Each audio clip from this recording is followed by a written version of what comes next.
With two of the best sprinters in the world. Hello Julien, hello Gabby. Thank you for being here. Thank you for answering our question. Let's start with you, Julien. This is your first time competing at the Hercules meeting. Why is this meeting important to you? It's actually not the first. It's not the first time I've competed here. It's the fourth time, yeah. So I'm really excited to go out here and just see where I'm at after resting for the past 4 weeks. And I mean, since turning pro, I've been here multiple times around my first Diamond League here. So I'm just really excited to race again. What do you like about competing here in Monaco? Well, one, the weather. I love when it's hot, being from the Caribbean as well, being close to the water. I really love the water. And also just the environment. I just love the atmosphere when I race here. Julien, you started your Diamond League season with a win in Rome over the 200 meters. Then you won the 100 meters in Oslo. You're now aiming for a third Diamond League victory this season. How do you feel physically? I feel good. I'm in really great shape. I mean, like I said, I went back for the past 4 weeks and really worked on what I had to work on. And, you know, I'm in great shape physically and mentally as well. So I'm really excited to race tomorrow. Okay, let's see if we have some question on the crowd, and then we can continue talking with you, Julien. Let's go ahead.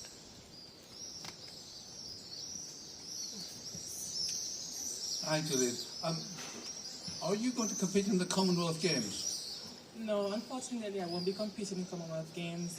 It just doesn't work in my schedule as of now, so no, I won't be. What are your highlights, or what are you aiming to achieve this year?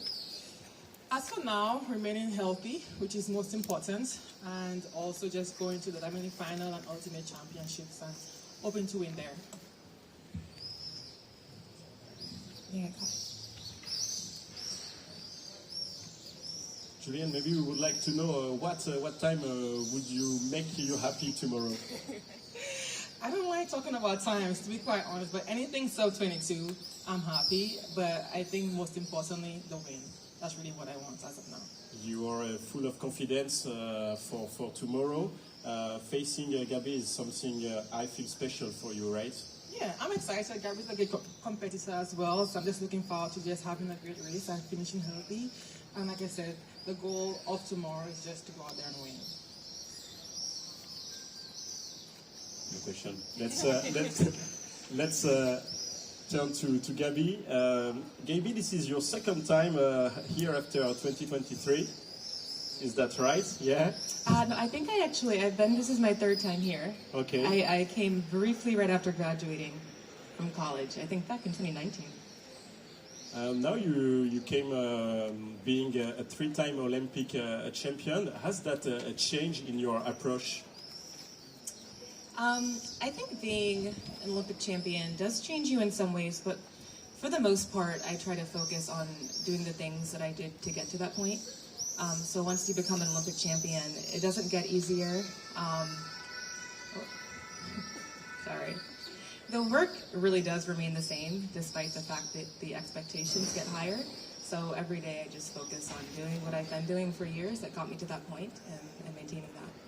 I know that you don't like to talk about time, but you ran 21:70 about a month ago, the second fastest time in the world this season. What are you aiming for tomorrow?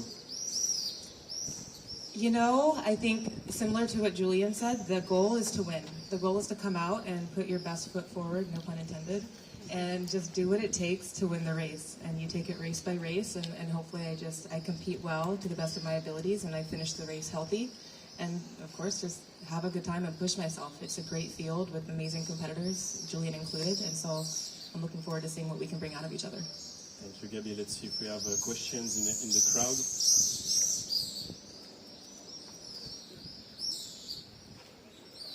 Hey, that's a question for you both. How hard is it to compete this season with a big championship like World Championship and Olympics? And how hard is it for you to focus with a few races that you are running this year? For me, I try to approach the season the exact same way as I would during the championship year, so I don't think it's super hard for me.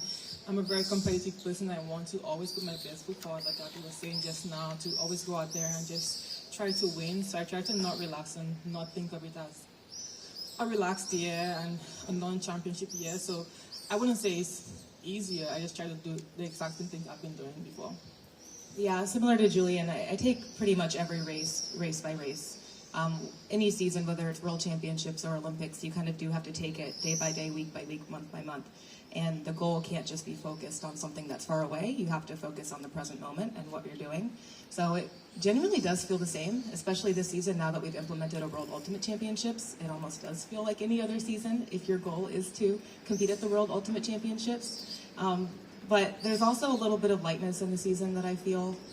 My goal here is kind of to have fun and really enjoy track and field and push myself as hard as I can, but ultimately taking it race by race.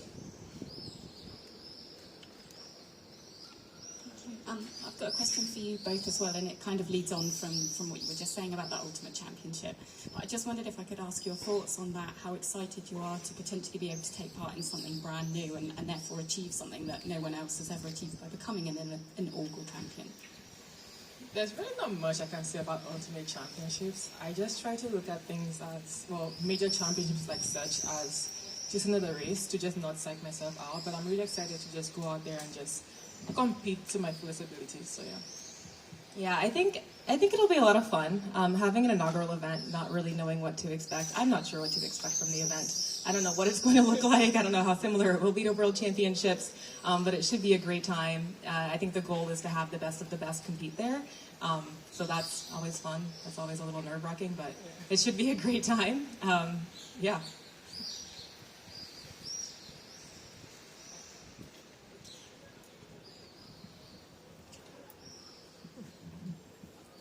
Thank you. So for both of you, a lot of athletes have been saying this year that one of the main objectives for them is, of course, to stay healthy, but to have fun. So you're both competitive ladies, you both want to win, but what is having fun for you this year? Yeah, I'll go first again. For me, finding balance in between life and just the sport in itself. I think sometimes I tend to be so focused on just competing non-stop and winning all the time, and I become so hard on myself. So something that I've been trying to do is go back to St. Lucia every single month to just find balance and decompress with my family, my friends, and to just be, where I was born and raised. So I think that now that's what's having fun. It means to me just finding the balance in between, the sport and also just my personal life. Agreed. I mean, winning is always fun, but winning can't be the end-all be-all of your life. And while we do love to compete, and like you said, we're both very competitive, we are also whole people outside of the sport. So it's to see, I actually have my wedding planned for this year because it's an off season, and I'm having so much fun planning my wedding, and I'm looking forward to that vacation. So just kind of also centering other aspects of our lives, especially my life, and just taking time to see my friends. I've made multiple trips to see my family, I guess similar to you. Normally in every other year, you feel guilty for taking trips to visit your mom, dad, showing up for your friends and their major life events, and these are sacrifices that we have to make to be Olympic champions, ultimately, that people don't see. And so this is a time that we, get to kind of enjoy life like that and kind of foster those relationships and do things that matter to us outside of the sport, while also showing up and coming on the circuit and still focusing on winning.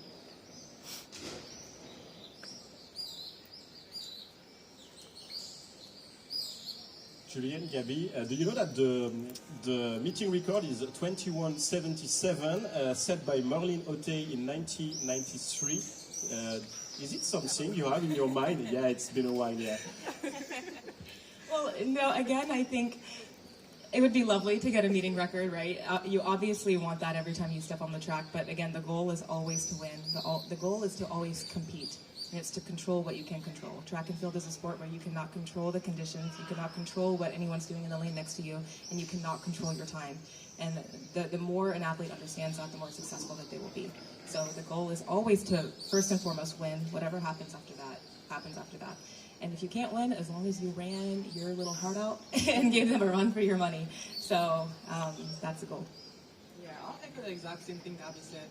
I don't mind thinking about times. I think I try too hard on my photo part. I'm all over the place. So my goal is just to go out there and try to win and try to execute the best that I can and just hope for the best. Yeah. Exactly. Whoever wins, wins. But look, we're going to push each other, and whoever wins, they're going to have to run damn fast. Thank you, Gabby, Julien, to stopping Thank by. you. Wish you the best for tomorrow. Thank you.